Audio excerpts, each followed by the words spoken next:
ଜୟ ଜଗନ୍ନାଥ। କାଲି ଅଷ୍ଟମୀ ତ ସେଇଥିପାଇଁ ହଉଛି ମୁଁ ମେହେନ୍ଦୀ କରିଦେଲି। ତାପରେ ସନ୍ଧ୍ୟାବେଳେ ହଉଛି ମୋ ଭାଇ ଆଉ ମା କିନା ପହଞ୍ଚିଗଲେ ଅଷ୍ଟମୀ ଭାର ନେଇକି। ବାପା ଆସିପାରିଲେନି କାହିଁକିନା ବାପାର କିଛି କାମ ଥିଲା, ତ ସେଇଥିପାଇଁ ହଉଛି ବାପା ଆସିପାରିଲେନି। ଆଉ ଯେଉଁ ମୋ ପାଇଁ କ'ଣ ଜିନିଷ ନେଇକି ଆସିଛନ୍ତି ଦେଖିବା ଚାଲ। ଆଉ କ୍ଷୀର ଆଣିଛନ୍ତି, ଆଉ ଯେଉଁ ୱାଚ୍ ହଉଛି ଆଣିବା ପାଇଁ କହିଥିଲି। ତ 3 ରକମ ୱାଚ୍ ନେଇ ଆଣିଛନ୍ତି। ମୋର ଯେଉଁଟା ପସନ୍ଦ ହେବ ସେଇଟା ହଉଛି ରଖିମି।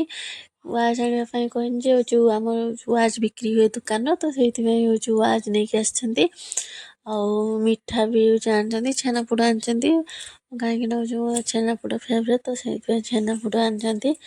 ଆଉ କେକ୍, ଆଉ କିଟକାଟ ଚକୋଲେଟ୍, ଆଉ କାଠି ଚକୋଲେଟ୍, ଆଉ ଯେଉଁ ଆମର ମିକ୍ସଚର୍, ସେଉ ଭଜା, ଆଉ କୁରକୁରି, ଅମୁଲ ବି ଯେଉଁ ଦେଇ ପଠେଇଛନ୍ତି ବାପା। କାହିଁକିନା ହଉଛି ମୋର ଅମୁଲ ପ୍ରିୟ ନା, ସେଇଥିପାଇଁ। ଆଗରୁ ବି ହଉଛି ମୁଁ ଭିଡ଼ିଓରେ ଦେଖେଇଛି, ମୋ ବାପା ଯାହା ଦେଇ ପଠାନ୍ତି ହଉଛି ଅମୁଲଟା ଫାଷ୍ଟ ଥାଏ, ତ ସେଇଥିପାଇଁ ଅମୁଲ ଦେଇ ପଠେଇଛନ୍ତି। ଆଉ ଏଇଟା ହଉଛି ମୁଁ ଅର୍ଡ଼ର କରିଥିଲି ଗୋଟେ ହଉଛି ମାନେ ସାବୁନ ହଉଛି ତିଆରି କରିବା ପାଇଁ। ମୁଁ ନେକ୍ସଟ ବ୍ଲଗ୍ରେ ହଉଛି ଦେଖେଇମି କେମିତି ହଉଛି ସାବୁନ ମୁଁ ତିଆରି କରିମି। ଆଉ ଏଇଟା ହଉଛି ଶାଢ଼ୀ, ମୁଁ ହଉଛି କାଲି ଦେଖେଇମି। ତାପରେ ଯେଉଁ ଆମର ସନ୍ଧ୍ୟାବେଳେ ଚାଲିଗଲେ ଟିକେ ମାର୍କେଟ ବୁଲିବା ପାଇଁ। ଫାଷ୍ଟ ହଉଛି ଟିକେ ପାର୍ଲର ଯାଇକି ଆଇବ୍ରୋ ସେପ୍ କରିଦେବି।